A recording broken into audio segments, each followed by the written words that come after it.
JD, when the money came in, how did your life change and how did you change mentally and how were you able to maintain your humility throughout it all? Watching other people's mistakes. You know what I mean? Like before I got money, Teddy Riley and Gene Griffin had just went through this dispute. And Teddy Riley is my idol outside of Quincy Jones. Okay. Right? And I seen Teddy Riley and Gene Griffin get into it over splits and publishing, and they just, they had a machine going. Teddy Riley was on every record. They was popping. They moved out here to Atlanta. They had Benzes with New Jack City on the back of them shits and BMWs and all of this shit. And I'm sitting around watching. I ain't got no car. I'm looking at this shit, and I'm like, man, these niggas goddamn, y'all arguing over who writing songs, and then Gene Griffin taking publishing, you know what I mean, as showing me what managers that ain't supposed to be managers doing. Yeah. Rest in peace, Gene Griffin. I ain't trying to talk about the man in the dead, but I'm saying ultimately that's what the situation was, right? And me watching that and Teddy being my idol and me idolizing Teddy Riley, I'm like, man, I don't never want to go through that type of situation. Like, if I get in a position, I ain't gonna take no nigga publishing. Yeah. I ain't gonna do that. I'm not arguing about no publishing. I write songs every day. If I write a song and you write 30% of the song, here go your 30%. Yeah. You wrote it. It is what it is. I'm not trying to take credit for that.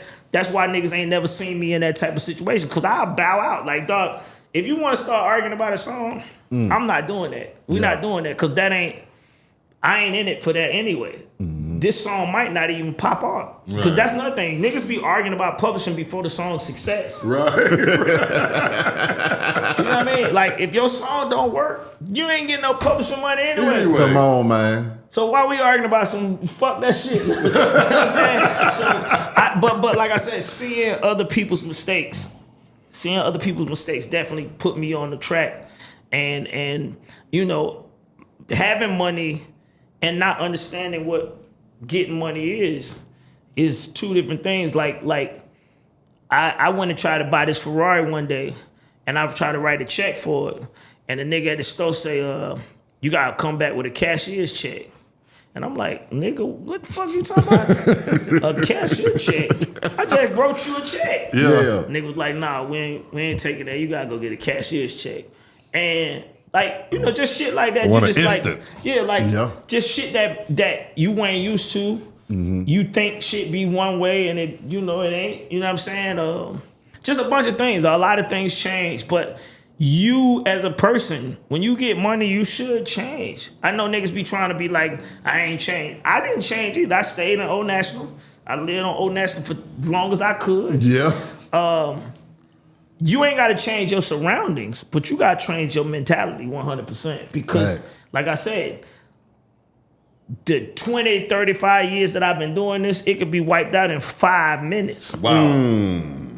Wow. That's the craziest shit in the world to me. Like, I've been building this shit for a long time. I could do something tonight that will destroy this shit in 5 minutes. What goes through your mind when you see what Diddy's going through then right Just now, that. JD? Just that. I honestly don't understand in no way. Like I said, I don't subscribe to that. So I don't understand how you put yourself in a position to destroy what you build. Yeah. Right? I stayed here all night. Like you said, when we started, I was in here till 6 a.m. making beats. My God. I don't understand why I'm doing that to destroy it. Yeah. Right? And I know that, you get in a space where you just be shaking, moving and shaking, and you might do outstep something and you step out of bounds. I get it. But I don't get it.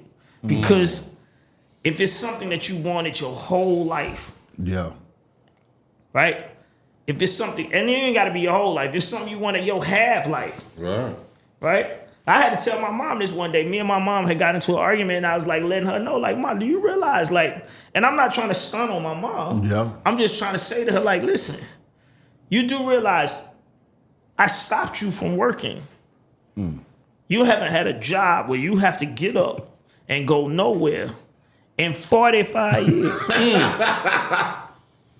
Come on. My mom had 2 jobs when I said this to her. Ooh. She had 2 jobs. She worked a part-time nurse, and she, you know what I mean? I watched my mom. My mom used to work at Mr. V's. You know what I mean?